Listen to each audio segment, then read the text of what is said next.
to another edition of Wild Culinary. Today, I am your chef, Charles Mill from Outdoor University. You all know that I love to cook. You guys have been following this segment. You've been asking for more, so here we are today. We are going to do a venison sausage for you. Okay, now, this is one of the deers that I shot this year, okay, in 2022, a doe. We have the meat quartered, and we have a 23% ratio of pork fat already in here, okay?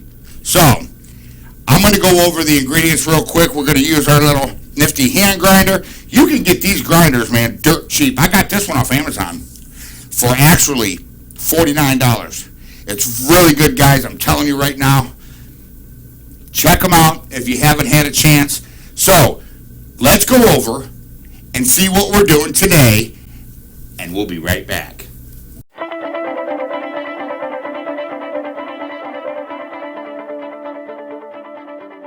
Welcome back to another edition of Wild Culinary. Guys, all right, guys, here we go. We are going to make, okay, the famous Redneck sausage. This is a great breakfast sausage. This is a great dinner sausage. This is a great sausage to use for almost everything that you want to do with a sausage. So what we're going to do is we're going to go ahead, we're going to start up our grinder here. Like I told you, we got a 23% fat ratio, pork fat to venison. You can see some of our lean meat here. It's all trimmed up. We got a little bit of fat on it. All right. So we'll go over the ingredients after we get it ground. All right. So I'm going to go ahead and grind and keep going.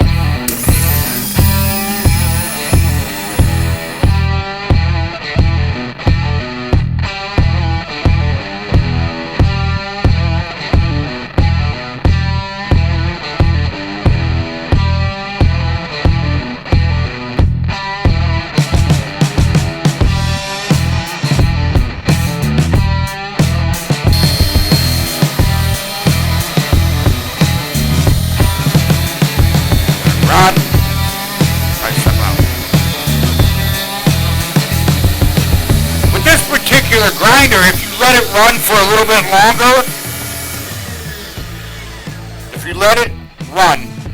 bit longer, at the end after you're done, it will extrude most of what's in this worm.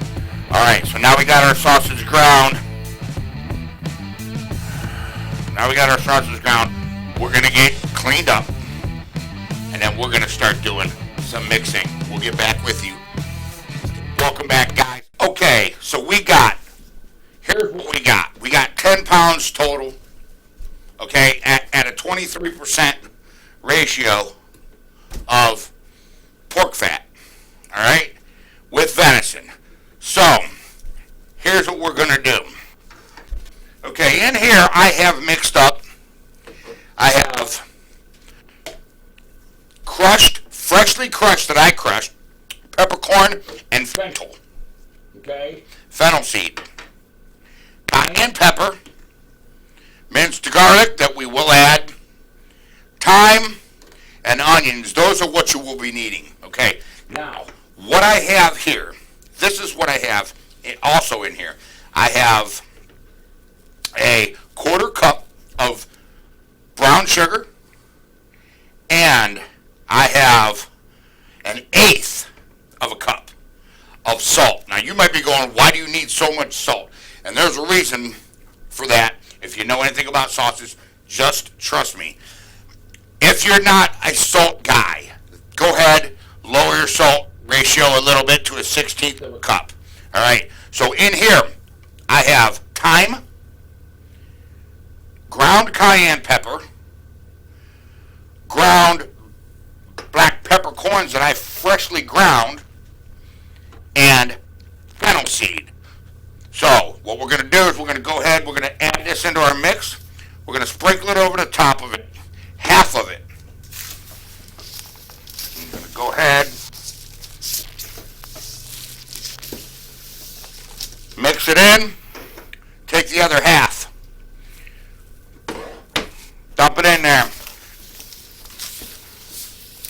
We'll put the exact measurements.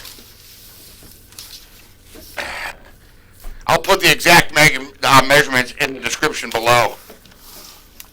So we're going to go ahead, we're going to get that done.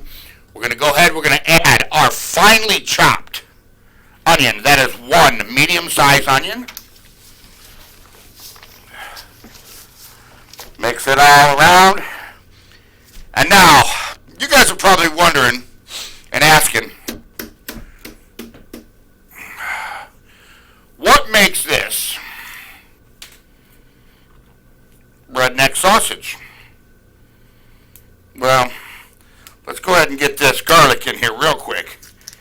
And I'm going to tell you what makes this a redneck sausage. This is 3 tablespoons of garlic.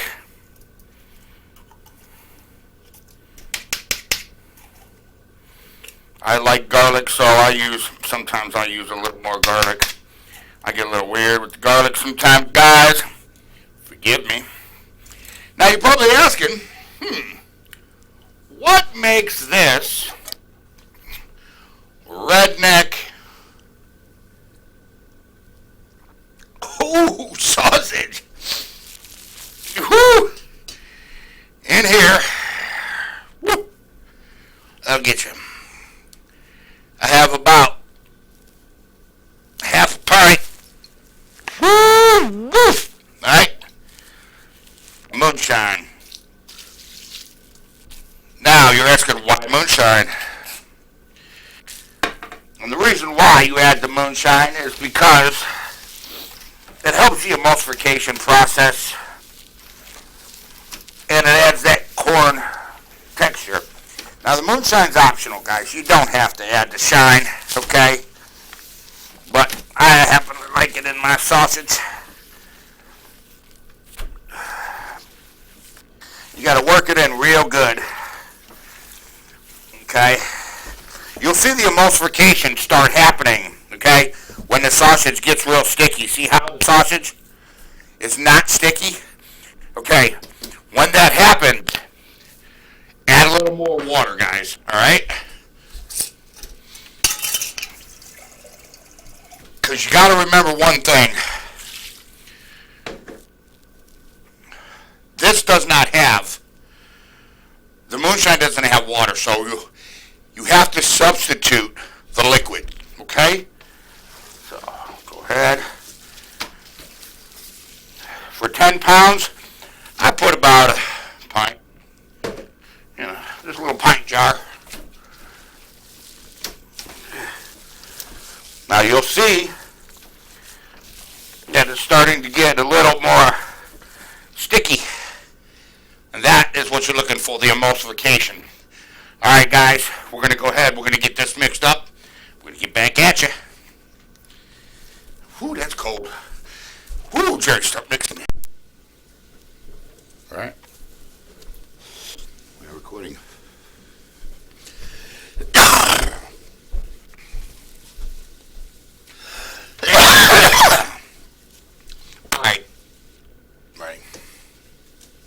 Alright, let's take a minute.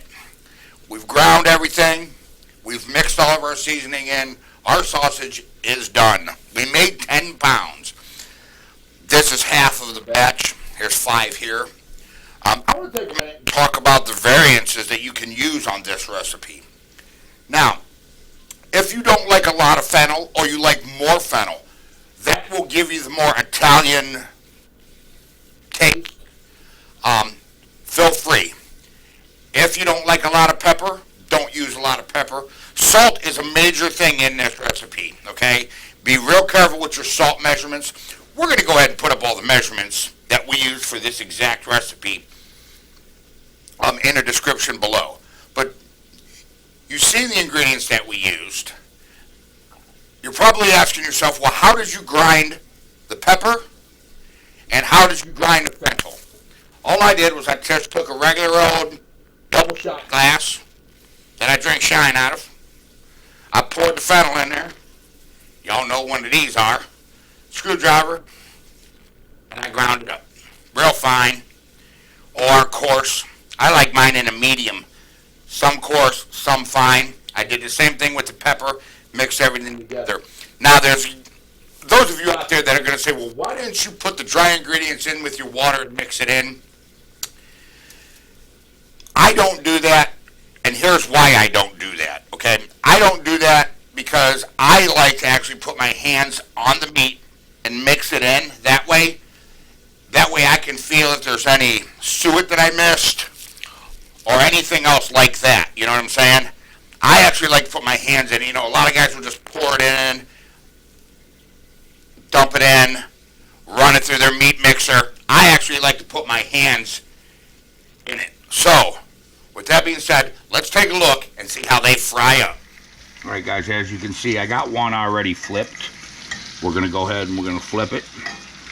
You can see how well they are holding together. All right? You can see that they're holding together very well. What we'll do is we're going to go ahead and we're going to plate this one because it's already done.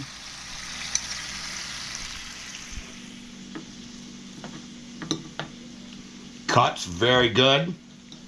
It's not a crumbly sausage at all, as you can tell. Not crumbly. Not crumbly. Very good. We're going to let this cool down. Now, another thing that you can do is a lot of people like to put these in casings. All right? You know, this one goes on the front of the grinder, or you can get a sausage press, use natural casings, or, you know, collagen casings, whatever you want to do. I like to do that, but I also like to patty mine up. I like to have them for breakfast. I don't have a 10 millimeter. Now, what we ground this in, okay, was on a 3/16 head. One grind, coarse ground. I did not double grind this, and there's a reason why I didn't do that, okay? When you have that coarser ground, it gives it a certain texture, which is the exact thing what you want when you're making redneck sausage, okay? Now, there's a lot of recipes out there for redneck sausage. This recipe is an original, okay? This recipe has been handed down over years and years and years. This is how I was taught to make redneck sausage. This is how I'm teaching you redneck sausage. I hope you really do enjoy it. I'm Charles Mills with Outdoor University. And let's take a minute to think about our youth. Take a kid fishing. Teach a kid to... Ready?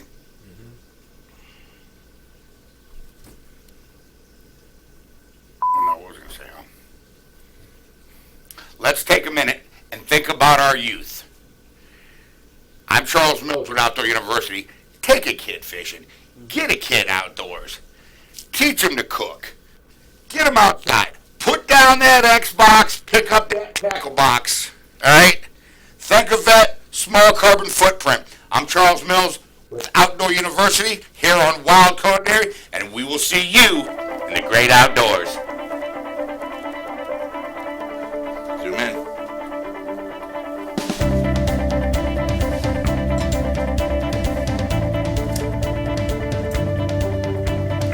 Okay, hold on.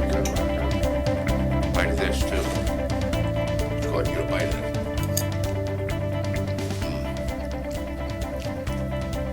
That is the perfect amount of everything. Anyhow.